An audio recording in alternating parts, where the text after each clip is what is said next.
כל השנה הלכות בכל יום מובטח לו שהוא במעבר בעזרת השם. People who learn the two mitzvot דאורייתא every day are זוכה לעולם הבא. Today mitzvot are sponsored by our friend אסף בחר בעזרת השם לעילוי נשמת אמו רבקה בת בסודה בעזרת השם. Also the shiur is sponsored לעילוי נשמת שם טוב יצחק בן רבקה.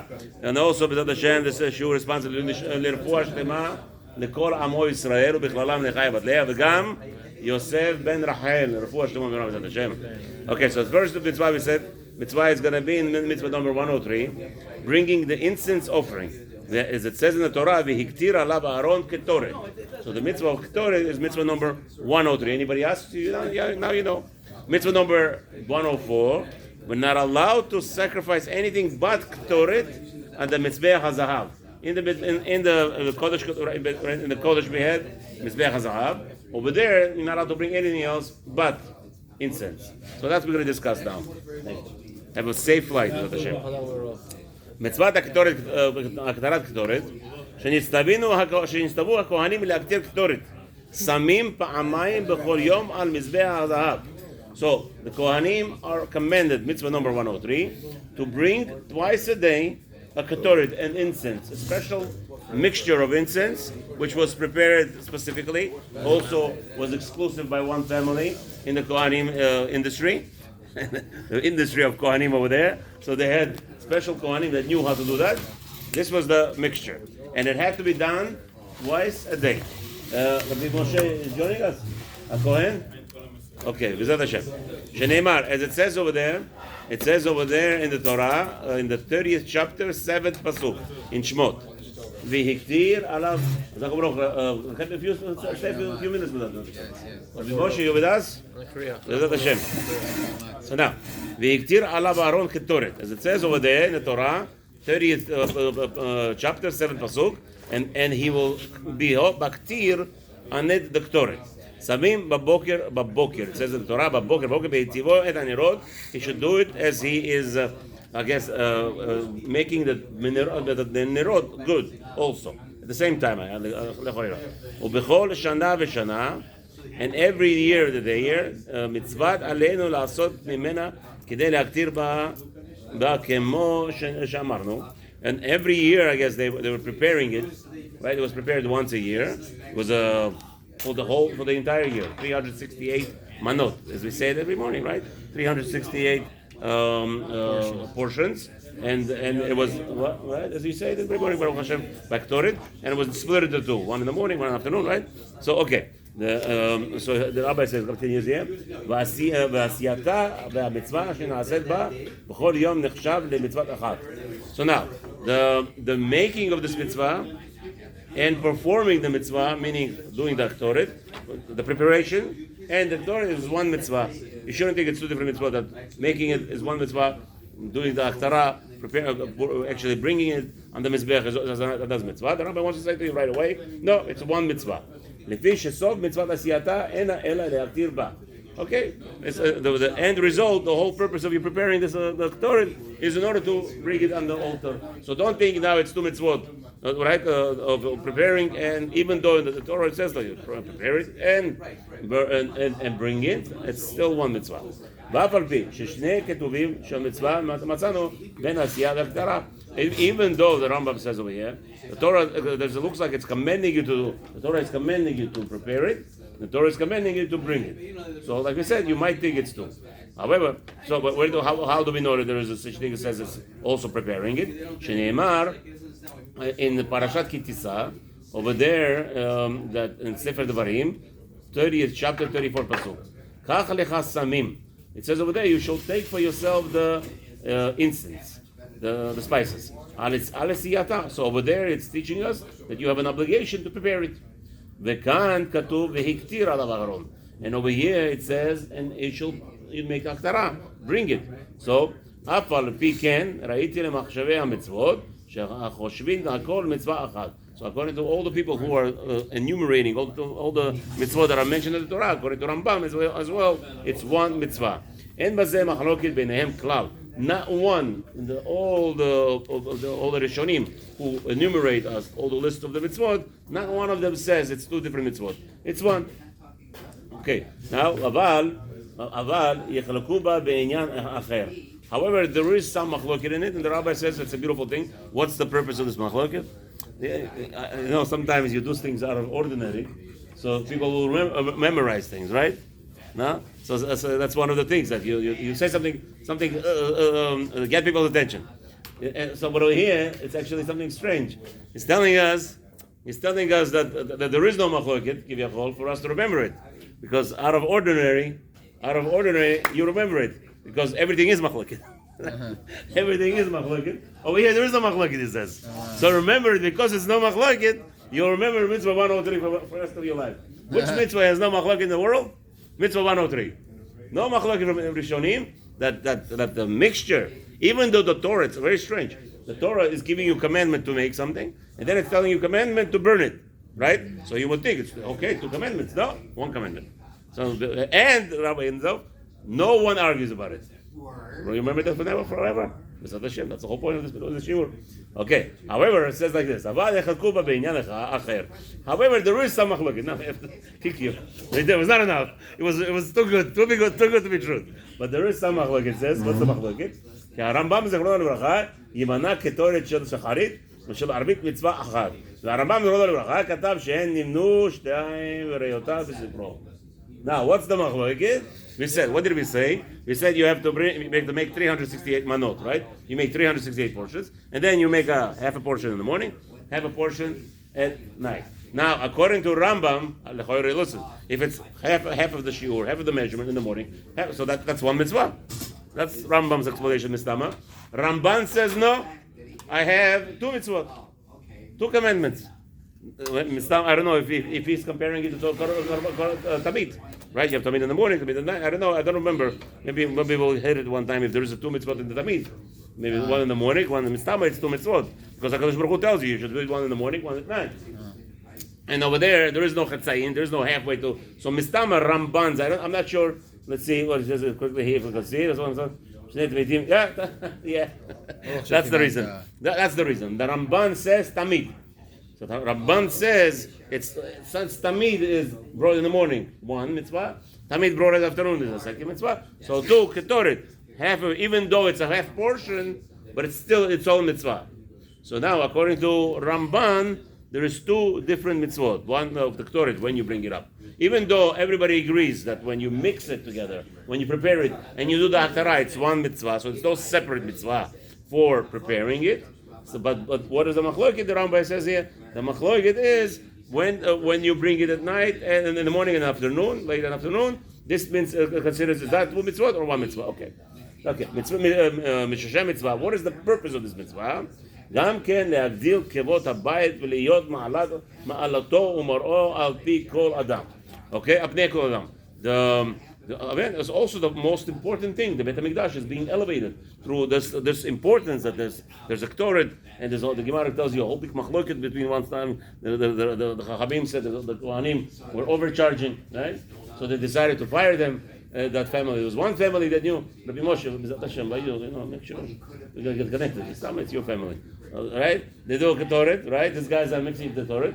They had a big fight with the Rabbanan, with the Chazal. They said to them, we're not teaching anybody. We're the only ones who are doing it. And the Parnasah, and I think they asked like a 10% increase, which was, it's not a bit of inflation. Inflation is 2%. Why are you asking 10% increase? Makara? No, we want 10% increase. Whatever it is, we are, the Kohanim, they need to get paid. They had no businesses. That was the Parnasah. So the Rabbanan says, Kish, go. Go, we'll take care of it. We'll take care of the problem. Within a few days or something, they realized they can't do it. They can't do it. The Kohanim got double the pay. They were asking for 10%, they came back at 200%, something like that. That was the whole thing over there, yeah. Anyway, but again, to show you the importance, there is. So by the way, why didn't they want to share? Which again, we learned that it's asur. It's asur lehalotin if you're getting paid for a job to hold back the information. It's mamash asur, you're a thief. You're getting paid by an employer to present, to do a full job. Full job doesn't mean you leave everything in your hand and you don't share it. And that's you're getting paid for providing A to Z to the employer. The employer has to know everything about you. But Has v'shalom to work like that. It's avera. But in this, so they asked this Kohanim, why are you doing this avera? Oh, we learned it's avera. What are you doing? You're stealing. They said, no, that's not why we're doing it. The reason why we don't do it is because we know we have a nevuah. The Beit HaMikdash is going to be destroyed, unfortunately. And the problem is, it's the Isur Doraita to make this Ktoret. And if you're going to teach people who are not fit for this Ktoret, our family was already tested for 1,000 years. We were all in Meimanim. We could do it in a second. Nobody ever failed doing it at home for their own pleasure. Nothing. So we're afraid. Who are we going to teach? They were choishish. They were afraid. So therefore, the Hamim gave him a bracha and gave him double pay for that. Just because of that. The reason they will held back the teaching them because they were afraid Israel is going to do Avirot, so they got rewarded double for that. Okay, as we see over there, the importance. Okay, quickly.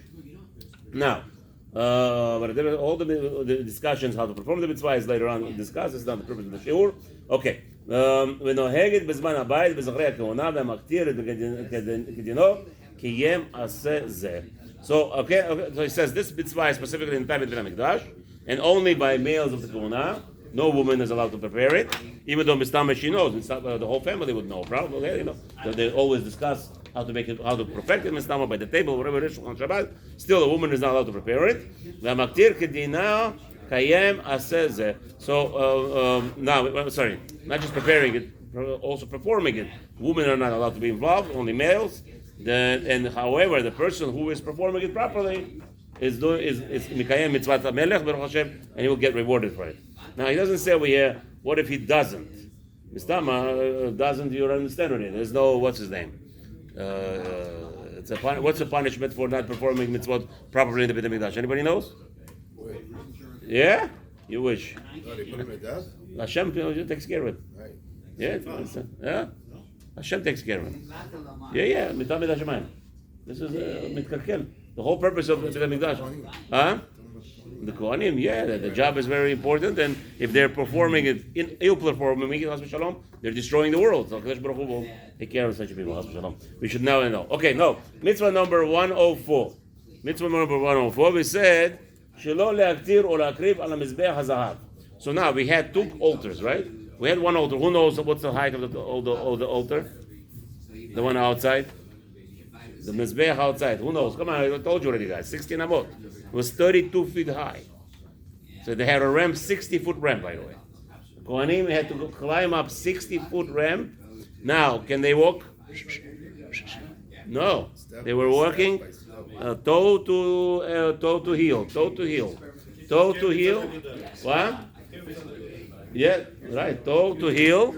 That's 60 feet. It's long on the ramp. No steps. They're not allowed to go up the steps. We already learned that, right?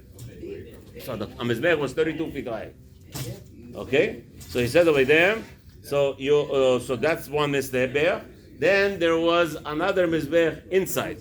Inside Kodesh Kodashim over there. And that was the Mizbeach that was made out of gold.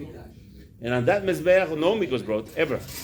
Right? And even when they did the sprinkling, right, in the Yom Kippur with the Kohen, right? The 7 sprinkles was not on that Mizbeach. It was by the Paroch, whatever, by the Echal. It has nothing to do with this Mizbeach. This Mizbeach was only, they brought incense that was prepared, the mitzvah number 103, right? That incense was brought on this Mizbeach, on Mizbeach HaZahav. So now, the 104 is telling you there is the Isur Doraita prohibition from the Torah to do anything else on this Mizbeach. Okay? Shelo leakriv Mizbeach HaZahav shebayichal ki im ketoret shebechol yom.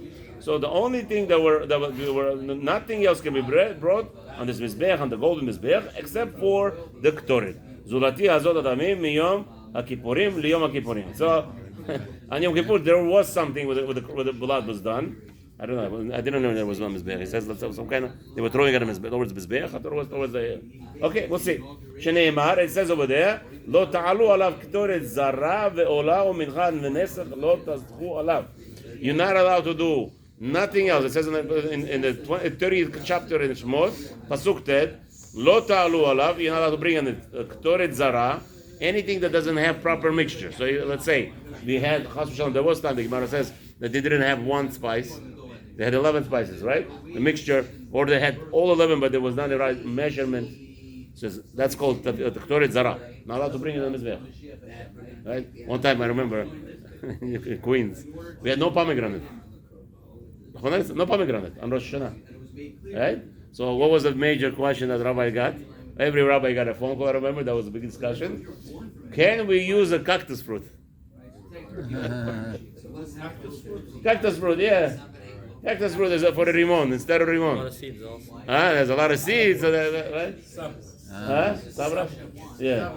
Sabras? Yeah. So, so that was the question. Can we substitute something? Yeah. In the Torah, there is no such thing as substitution. We don't substitute. I know the Jews are like to always settle and they like to always what they call that substitute things in our life like this. Okay, but we always compromise. No compromising. In the Mitzvoth, no compromising. Hashem said this is it. Yeah. Rimon is the only fruit with keter.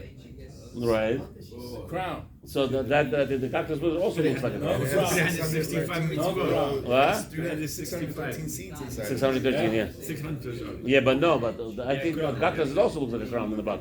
If you flip it out, there's like a nice. King David. Yeah, but anyway. It's a small crown. Small crown. Oh, yeah, okay. It's a bigger one.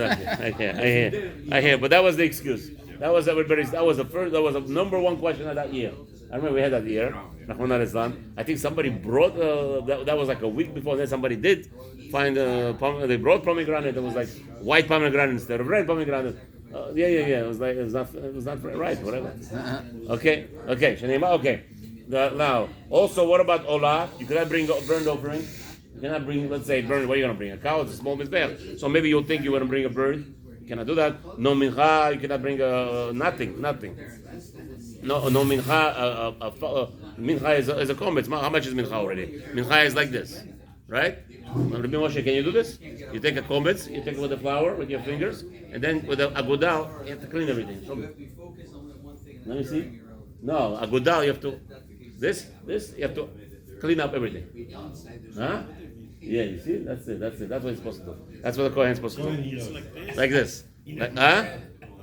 No, he takes the flour with his fingers, and whatever is inside only. Yeah, I think 3 fingers. 3. He's right. Like this. It has to be whatever he takes with the 3 fingers. Okay, my hand is damaged. That's why it's not working out. But it used to work out when I was younger. Okay, so what happens is he puts in the flour here. Not allowed to have any flour anywhere. The ktara has to be only with kobetz inside. Whatever is outside has to drop. So the kohen knows. He knows how to clean it up.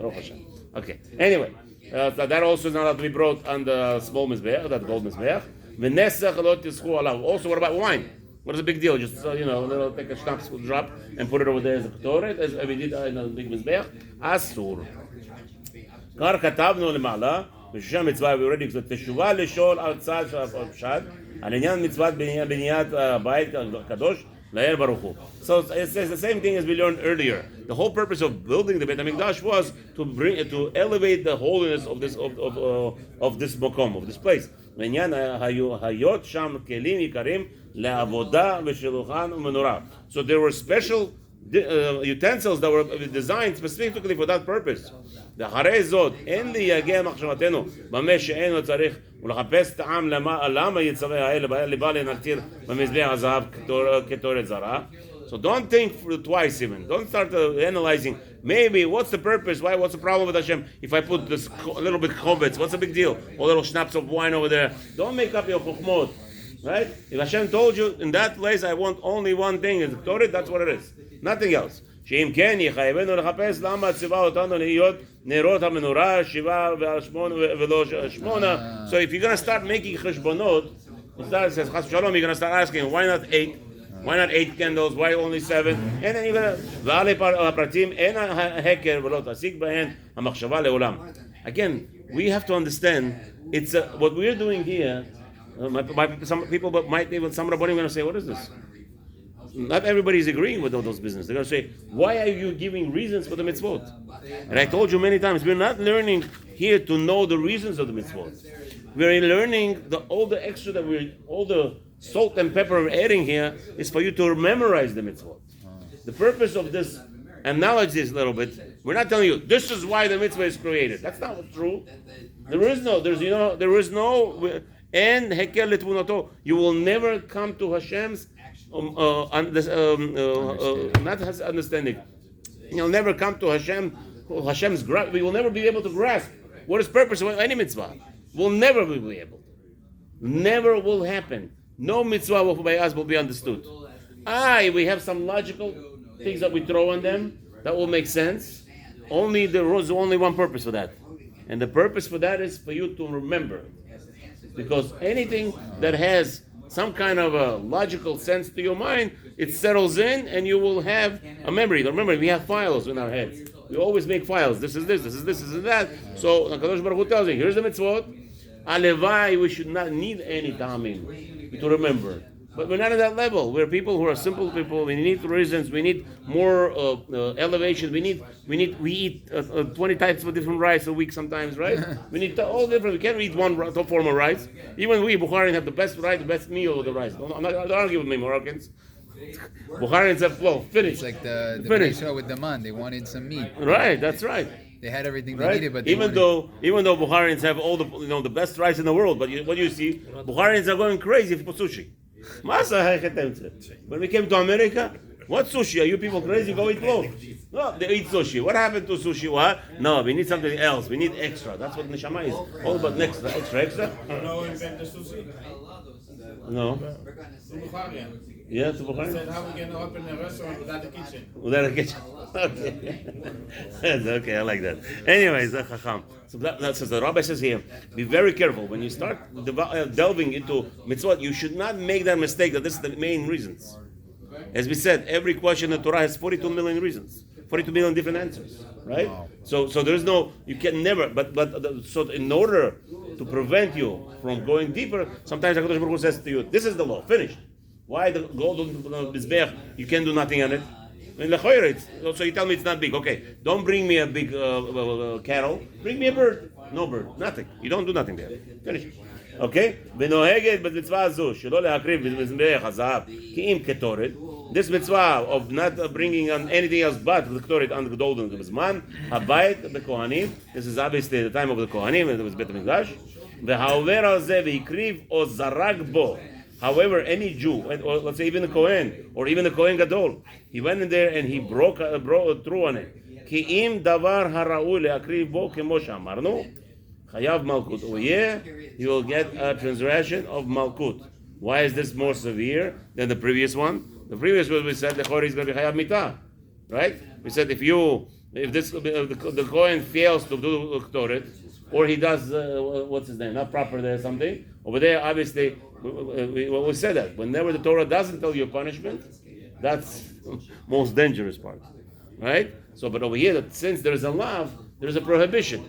So this prohibition, the rabbis have to, unless Torah tells you chayav mitah, all prohibitions, if there doesn't say if it's chayav death, what's the punishment? Malkut. This is why the Ashkenazis 39 malkut. What? This is why the Ashkenazis don't read the Torah. Don't what? The Ashkenazis Don't read Torah? Torah. No? Well, they do after, I think. They do by Yechidim. Yechidim, no? They do it in the they do it in the morning before Shacharit. So, No, they don't. I don't know. I see it in the book. Bezrat Hashem. They do it in Gentlemen, one second. Before I apologize. Hodel. I apologize. There's only one speaking here. Before Hodel. Chevre. You don't do it 3 times. You do it once. Rabbi, there's only one at a time. If I look at you, then you can talk. That's it. Please. Now let's just finish. Let's wrap it up over here. Bezrat Hashem. Let's thank everybody who's making it possible for us to come to learn. And hopefully, listen. This is the whole day. Thanksgiving was given for one purpose, and one purpose only is to put aside a day of work and come and Bet Midrash and learn. We're here a full day learning. Let's try. Come in anytime, join us, ladies. You want Shalom Bayit? Send your men to learn in Bet Midrash.